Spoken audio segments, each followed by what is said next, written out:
bring this podcast. How's everybody doing? I feel like I need to get my hair cut back here, right? What do you guys think? I can't decide. Should be shorter, right? I don't know. You know me, I have like no hair.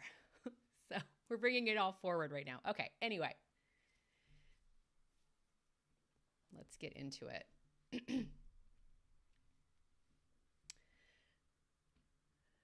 All right.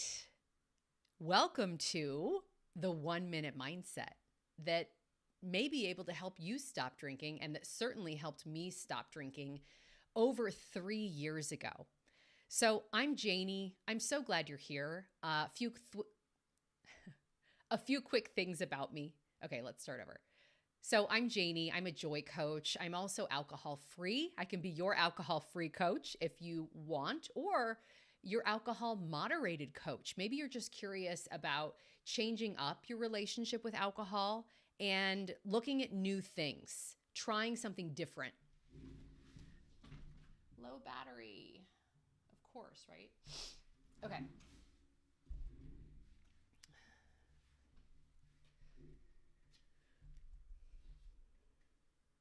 And why not? Right? I mean, if you're anything like me, you've probably woken up with a few horrible hangovers in your life and just said, what am I doing?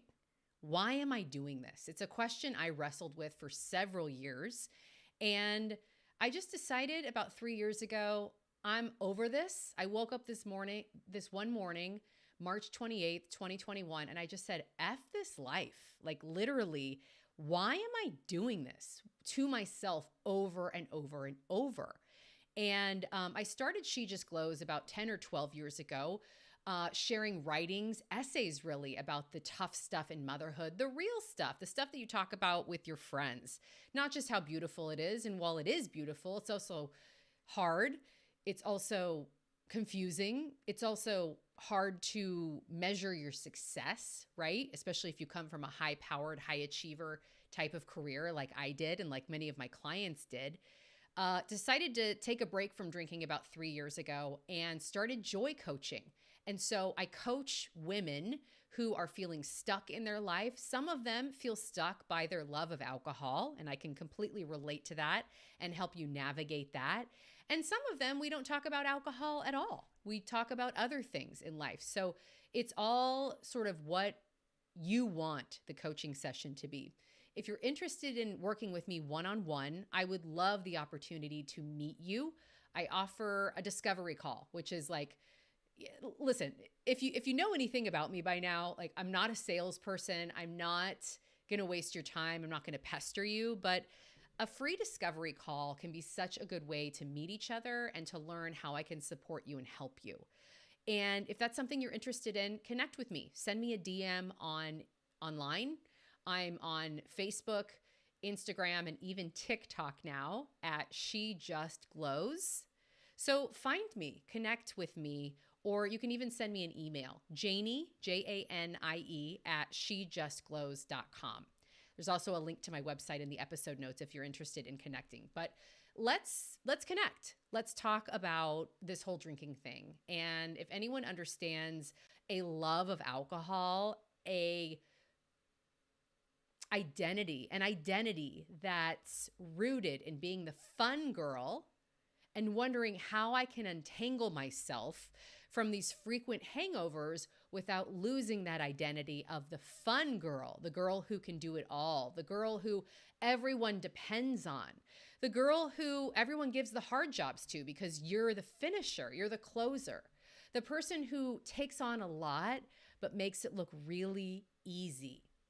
And then at the end of the day, you have a moment for me. That's what I used to call it. A moment for me, and you just want to pour a strong drink and take the edge off of all the hats that you're wearing and all the heaviness that you're carrying. Girl, if that's you, you're in the right place. You're in the right place.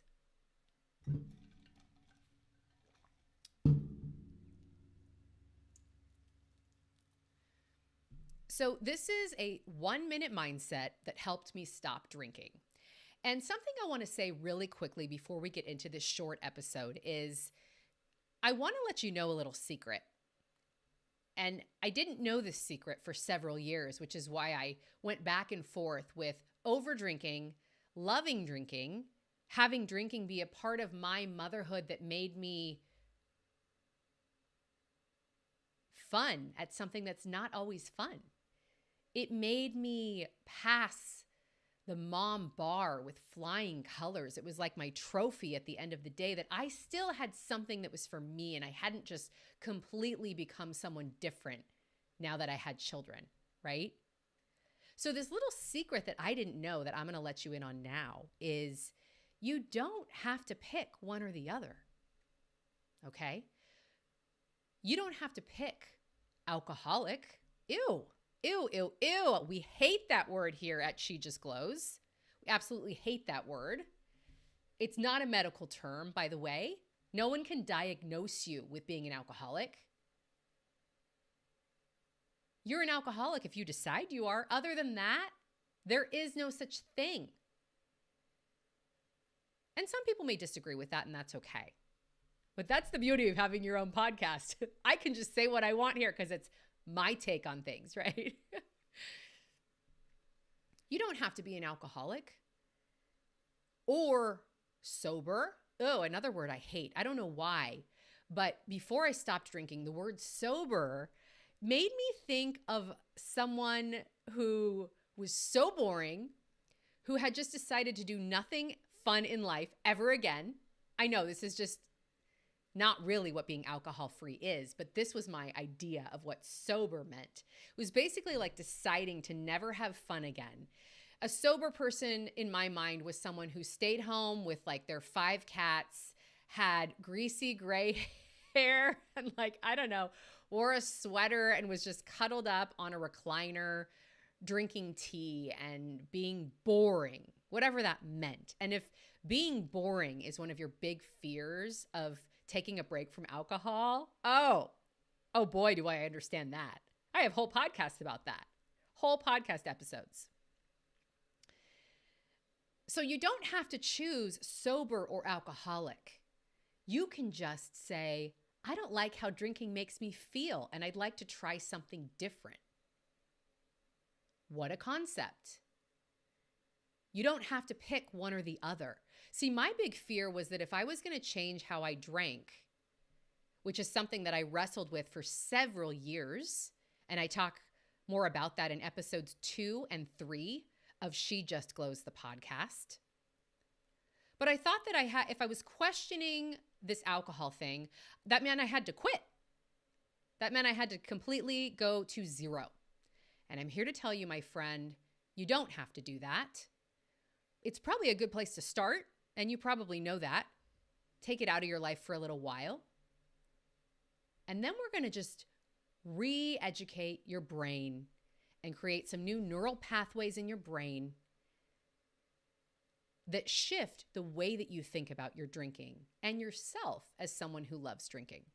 And that's what I'm all about here at She Just Glows, okay?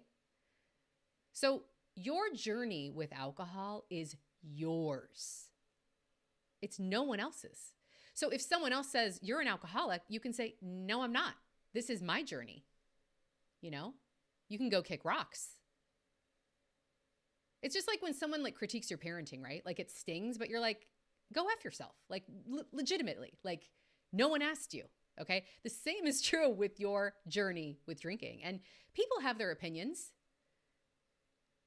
but your journey is yours.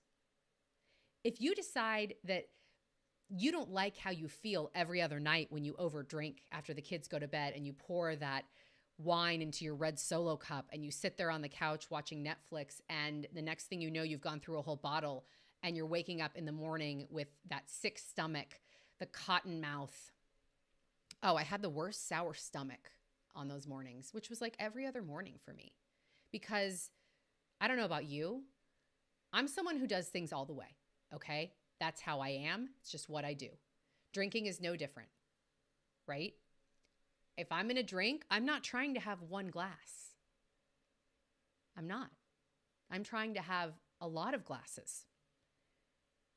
I don't really do moderation very well, and maybe this resonates with you. Episode 49 of this podcast, just a few episodes back, is your drinking isn't good or bad. It just is. I talk a lot more about that all or nothing mindset in that episode if you want to head back to it after this one. Episode 35 of this podcast, Being Social Without Alcohol 101. I'm walking you through every event, especially that first event, those first few events, when you feel like the spotlight of the world is going to be on you and someone's going to come up to you with a microphone and try to interview you about why you're not drinking tonight. You know those fears, how they play out in your brain. That's an episode you might want to listen to after this one. Episode 14, you drink because you have no outlet. Hello, moms. Yes, I see you. I'm one of you. I have 4 little kids. My drinking really picked up speed and intensity and quantity when my 3 boys were little savages they were. I watch home videos now and I'm like, I remember why I drank. Like, the grating of the nerves is a real thing when you have little kids, especially 3 little boys. And I just started drinking because that was the only thing I could do with the kids around to enjoy myself. And it grew into the only way I could have fun several years later. That's episode 14.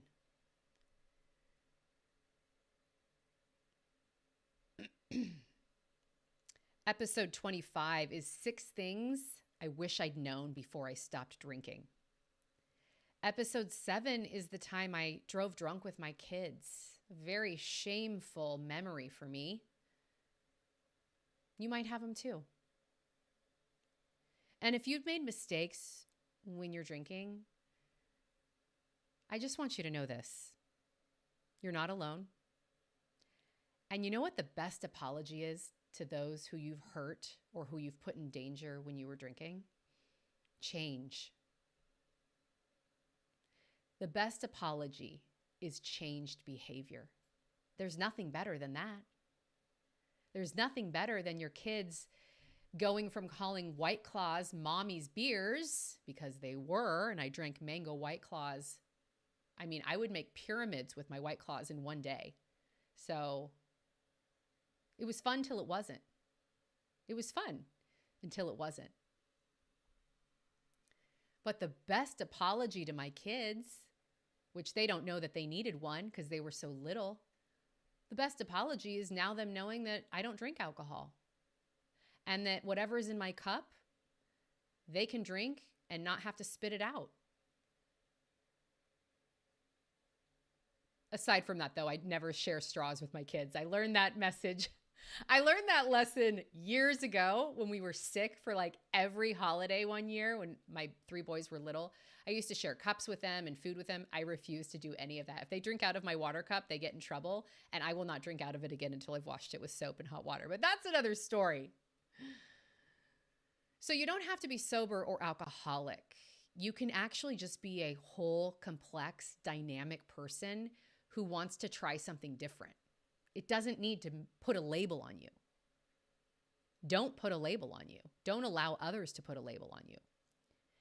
So this 1-minute mindset that helped me stop drinking is really powerful. And it occurred to me a few months into my break from alcohol.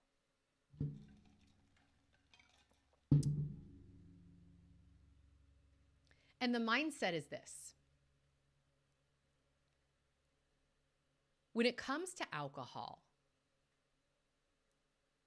it's not, I deserve it. It's, I deserve better. When it comes to alcohol, you don't deserve that. You deserve better. You deserve better. So when it comes to alcohol, and I was the same way, this is a no shame zone, by the way. Like, I will never tell you because you drink, you're a bad person, or alcohol is bad. Alcohol is just a chemical doing its job, which is to make you want more. And it does its job very well. And you know what helps that? Our culture. You know what helps that? Big alcohol money. Making moms believe that they need this. This is mommy juice, right? So I used to say, I deserve it. I've had a long day. My husband's traveling. My kids are little. There was broken glass in the house today, and they flushed the Superman underwear down the toilet again. I mean, I had my plumber on speed dial, obviously, and he would answer and say, "Hey, Janie, what'd they do today?" Legitimately. You know, it was a rough day, whatever that version is for you, okay? So I would sit down. They're all in bed or they're in the bath. I'd say, okay, now it's me time. I deserve this. I deserve this. And you do deserve a break. You do deserve relief. You do deserve a moment for you, 1,000%. But when I was saying I deserve it and pouring a glass of Tito's, not a glass, a tumbler, a large Yeti tumbler of Tito's, a few inches of Tito's, ice, coconut LaCroix, and a fresh grapefruit squeezed in the juice, I would pour that and say, I deserve this. But if you think about it, what was I really saying?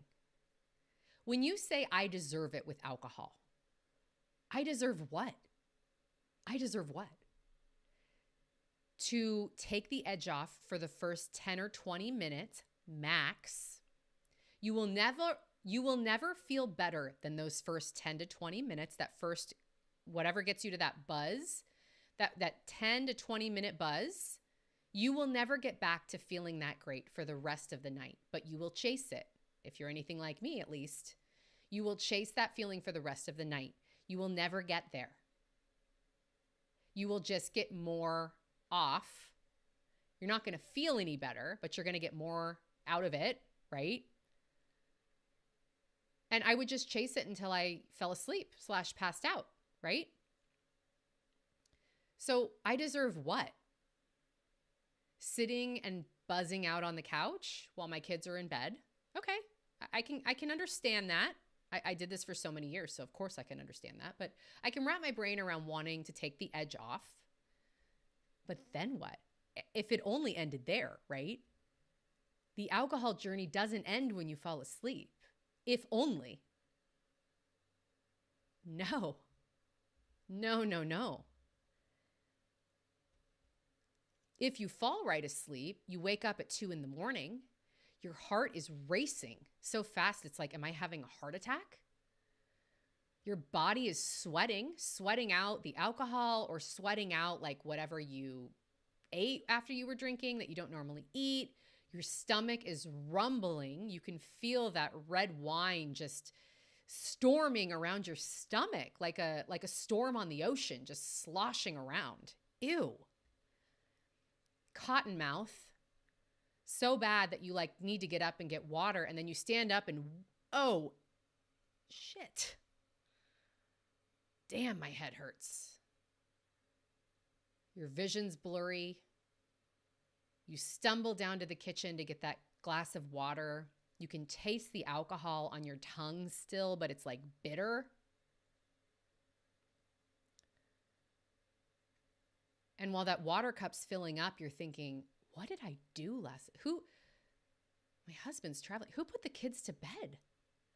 You go check their beds, holding your head as you walk to each bedroom. Okay, they're all there. I don't even know what happened at the end of the night. I don't know what time we went to bed. I am the worst mother in the world. Okay, I'm going to try to go back to bed. So you head back up to your bedroom and you go to sleep. And the day starts. The kids have all the energy in the world. They're ready to go. You have places to be. You have preschool drop-off. You have school drop-off. Maybe you just have teenagers. You need to at least get out the door, feed them some breakfast. And you're struggling. Your patience is low because you feel like ass. You can't even drink coffee because it's going to annihilate your already really upset sour stomach. You want to eat something carby, but not yet. It's too early. I'd always pop in a cauliflower pizza at like 10:30 or 11, and it would like bring me out of feeling like absolute ass.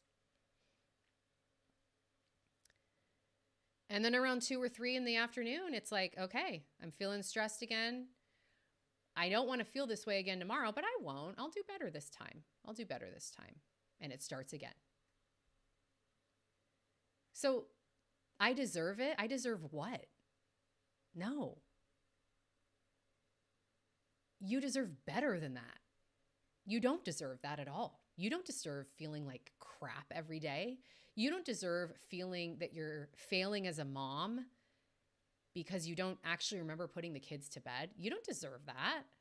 No, you don't, girl. You don't deserve having a sour stomach all day and feeling like your eyes are hazy and your head is just pounding and you can't really think about that much else until like noon or at least. No, you don't deserve that at all.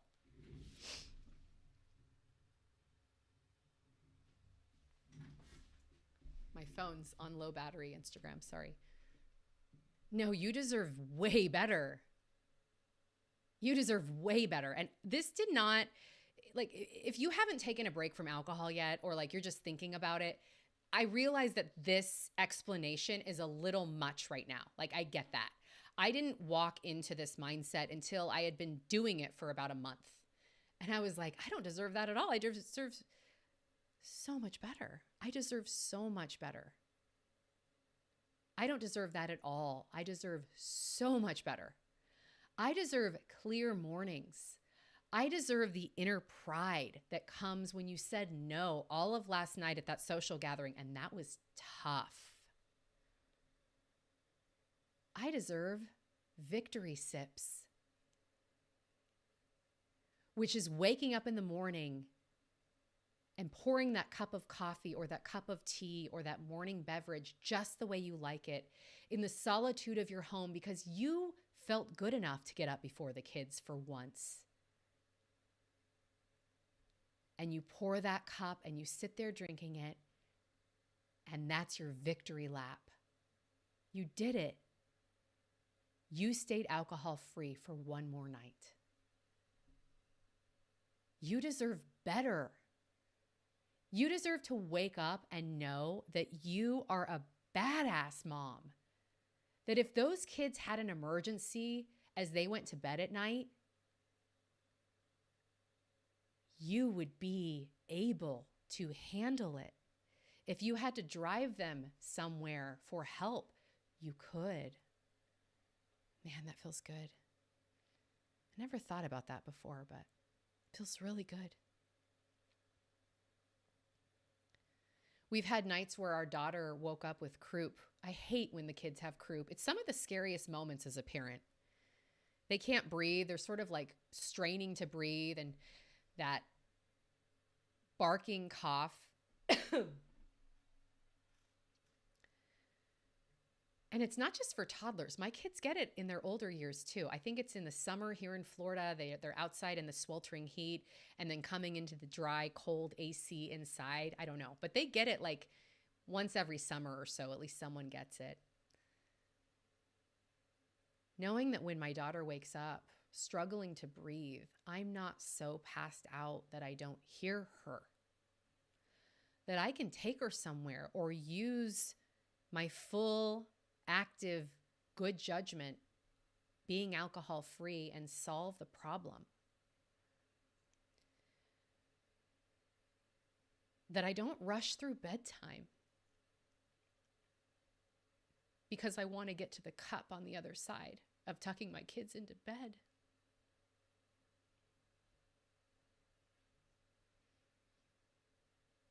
I don't deserve that cup of alcohol that's going to make me feel like shit tomorrow. I deserve better. My family deserves better. And I've always said, don't stop drinking for your kids. Don't stop drinking for anyone but you. It won't last. But damn, it feels good. Tucking your kids into bed, letting the night go slowly because you have nowhere to be but in that moment with them. That feels good.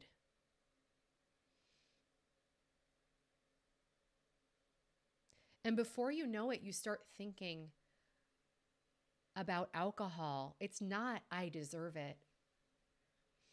I deserve better. You know what I deserve tonight instead of alcohol? A massage. Watching the sunset totally clear and present. Having sex. Pouring a LaCroix. Drinking kratom tea.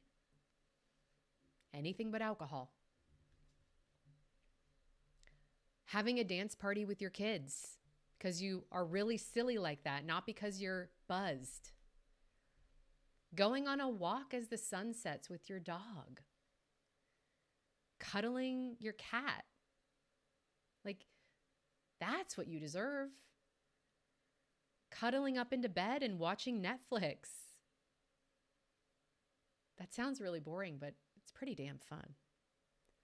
Actually getting rest and sleep because you're not waking up at 2 a.m. and then struggling to sleep for the rest of the night because, well, number one, those shaming thoughts are just impossible to escape. And number two, your body's not letting you sleep because it's processing all that poison inside of you. Yeah, you deserve a full night's sleep. You deserve better than what alcohol was bringing to your life. It's not, I deserve it. It's, I deserve better. And you do.